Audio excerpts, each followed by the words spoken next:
Hello and welcome to my channel. Today I'm going to answer one of the most common questions that I get, which is how to get organized as a teacher.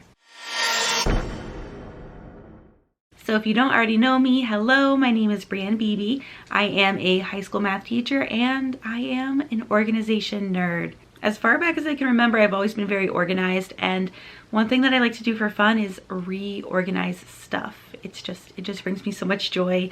And just this past week, I've had someone stop me to tell me how amazed they were by how organized my classroom is. So I love sharing organization ideas and tips and tricks with other teachers here on YouTube. So before we get into the tips, make sure you are subscribed to me on YouTube. I will be announcing the Organized Teacher Challenge very soon. This is a challenge that I run every summer and every winter just to help teachers get a little bit more organized. So I mentioned that I'm naturally organized. That's not exactly true. Organization is a skill that anyone can build, and I've just spent so much time building the skill that it feels like it comes natural to me. So don't put yourself in a box of saying I'm an unorganized person and I will just always be unorganized. That's not how it works.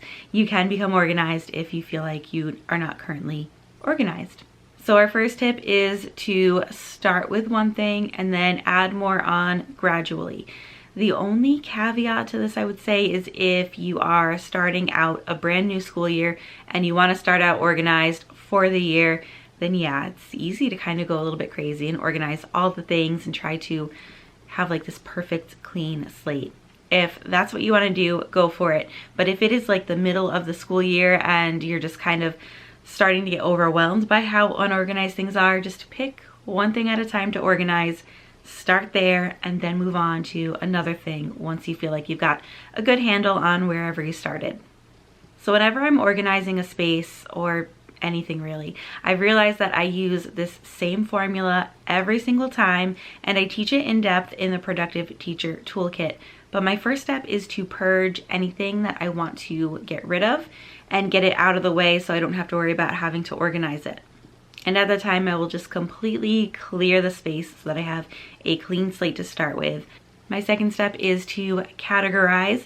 So I'll take all of the things that I'm trying to organize and figure out what items are like items so that they can go together. That way it's easier to create a home for everything. It's not going to be every individual thing needs a home, but I can group similar things together. And then my third step is to strategize, to decide what kind of organization apparatus I want to use for that space. And then there's a fourth step, but we're gonna save that for the next video. Funny story though, I figured out that this is the system that I use every time, and I wrote this all out for Productive Teacher Toolkit. And then just for fun, I decided to watch the Home Edit show on Netflix. I know it's not called the Home Edit, but I forget what it is called. They use the same exact formula that I do. They just call it something different. So as I start organizing something, those are the steps that I follow. But what's really important is when you're trying to figure out how you want to organize something, what equipment or tools are you going to use, don't get crazy. It's really easy to get sucked into thinking that you need to spend a lot of money to buy all of the organizational products. Start by trying to use things that you already have. Things that could help you organize, like folders or clipboards for paper, you likely already have, so go ahead and use them.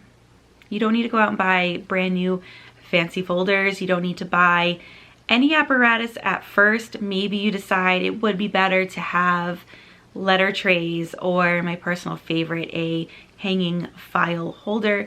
You could buy those things at a later time. You don't need to start out with them right away. One of the most important tips with organization is to put functionality first. Don't make things super complicated. Usually this is why organization fails. Think about what items is it that you need to get to most frequently. You don't want them to be buried behind things that you have to dig through just to get this one item. You want to make it really easy to get to and really easy to put away. That'll help your organization last. As teachers, we end up with some interesting organization situations. We often have cabinets or shelves that are really deep, and it's kind of hard to store things in that way because you're having to put different items behind others. So you want to make sure that if that is a situation that you're dealing with, the items that you're putting in the back are the things that you do not need very often. And you also want to make sure that you know what's sitting in the back of a shelf or cabinet that you can't really see very well. And of course, one of the most basic rules of organization, create a home for everything. A place for everything, everything in its place. Just having your designated spaces where your items go will go a long way in helping you get organized. And along with creating those homes, use labels. Labels are basically a set of instructions. They're a set of instructions for you and a set of instructions for anyone else that might be encountering your organization. Have you ever tried to put something in a safe space and you put it in a place so safe that even you cannot find it?